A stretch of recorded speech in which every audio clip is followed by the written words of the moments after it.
Hello everyone. Before starting this video, we ask you to subscribe to the channel and like. Now we are just starting to develop our channel, and your like and subscription is an incentive to make our content even better.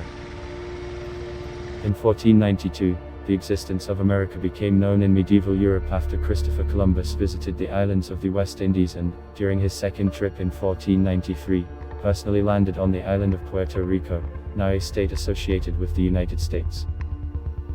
In 1498, John Cabot made a sea voyage to the shores of modern New England in the English service, and in 1513 the Spanish navigator Juan Ponce de Leon reached the shores of Florida. With the arrival of the Europeans began colonial history of America. Most of the colonies were formed after 1600. The Spaniards built small settlements in Florida and the Southwest, while the French built along the Mississippi River and the Gulf Coast. By the 1770s, the 13 British colonies along the Atlantic coast east of the Appalachians had a population of 2.5 million. At the dawn of its independence, the United States in 1776 consisted of only 13 states, which were formed from the British colonies.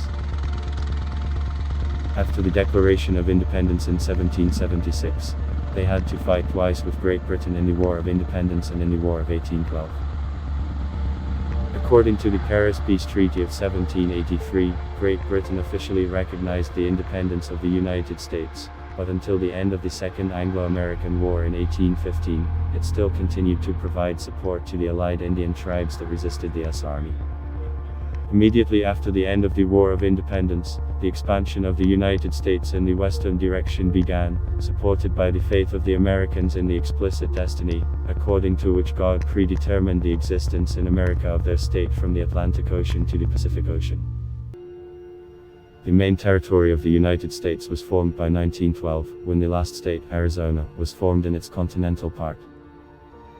By this time, the territory of the states of Alaska and Hawaii also already belonged to the United States, but in the status of states they were admitted to the Union in 1959.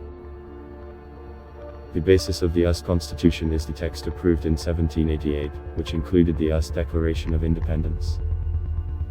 The supreme body of government supporting constitutional law in the United States is the Supreme Court. Subsequently, a number of amendments were adopted to the Basic Law, which, in particular, prohibited slavery, 13th Amendment to the U.S. Constitution, 1865, and gave women the right to vote, 19th Amendment. The prohibition of slavery was a painful process that affected the interests of many citizens and large regions of the American South, which provoked the disintegration of the state and Civil War in 1861-1865. It was followed by a long period of Reconstruction. Despite the prohibition of slavery, the results of the Reconstruction were compromise, and until the middle of the century, the United States remained a country dominated by racial segregation. After the Civil War, the United States experienced explosive economic growth, rising living standards, and an era of progressivism. It ended with the onset of the Great Depression in 1929. The measures taken by the government supported the citizens who suffered during the economic decline, which marked a new stage in the creation of the welfare state in the United States.